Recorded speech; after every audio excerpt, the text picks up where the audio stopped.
showcase the talents that some of those kids have that are sitting so quietly and not wanting to engage. It's a common question.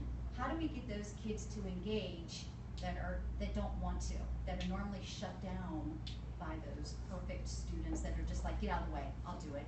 Let me do this. So has anybody had any success with doing that? With getting all of those students engaged? Is there any examples out there?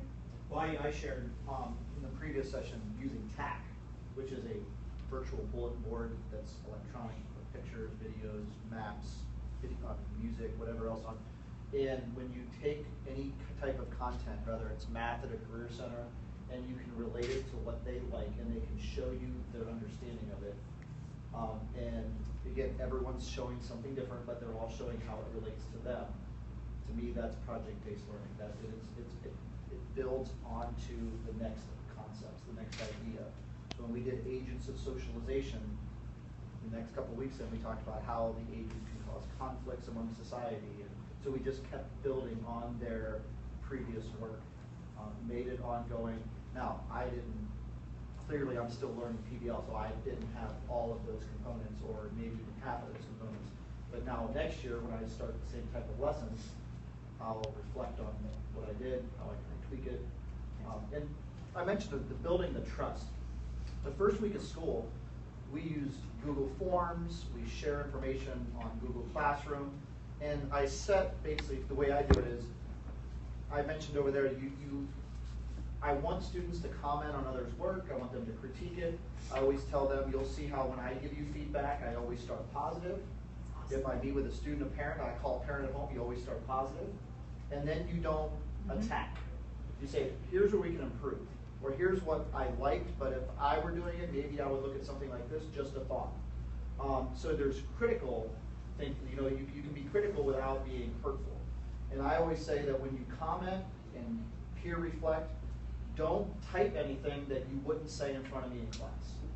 Because if you wouldn't say it in front of me in class, it's not appropriate to comment. Because it'll be right in front of me on the comment section.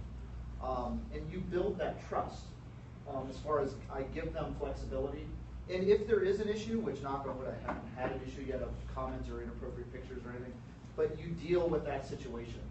I find it troubling that people shut down entire networks, block things, and because of one or two instances, you deal with that issue if that comes up. And I tell them this is how we're going to deal if we have a problem. But you're not going to punish the class because most of them, you build that trust where they know you know them, and they're wanting to learn that.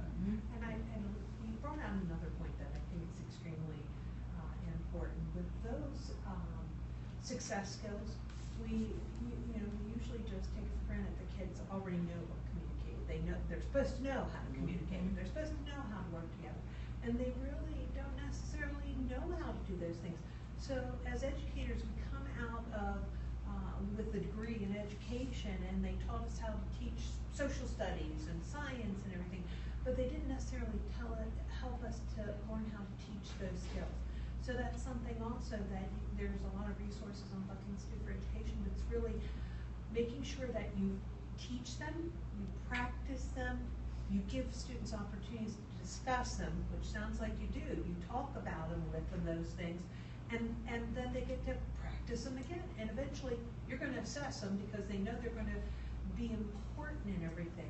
So you think about it, and you also think of the prior knowledge that kids come in with. When I was an assistant principal in a school, we had a young girl who came from Mexico, and she was in kindergarten. And she had gone to, she was in first grade. She had gone to kindergarten in Mexico. But do you know she had never held a crayon before? She honestly didn't understand what coloring was. She couldn't write well.